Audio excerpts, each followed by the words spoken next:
My name's Randy Emelo, and I've authored a book called Modern Mentoring.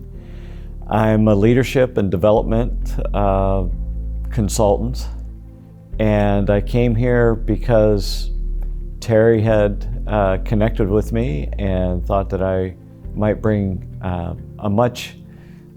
timely topic.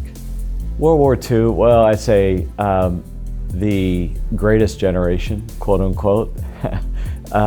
They used mentoring as a way to network for critical success amongst isolated professionals. And most of mentoring at that time was done face-to-face and through job shadowing.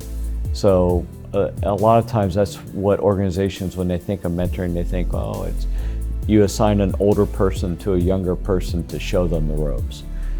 But today, mentoring has moved far beyond those boundaries, where it's more everyday conversations where mentoring is happening. To me, mentoring is about knowledge flows and getting people to share the knowledge, getting the knowledge to flow to the point of need. The book really talks about how do you release the constraints that end up, the siloed behavior within an organization that leads to knowledge hoarding and people not openly sharing their craft know-how with others. And as much as we'd like to say, just be honest with your boss, the reality is that's not how it works. Most of us are afraid of a CLEM, a career-limiting move, saying things that are going to cause someone to think that you're inept or unable instead of just inexperienced.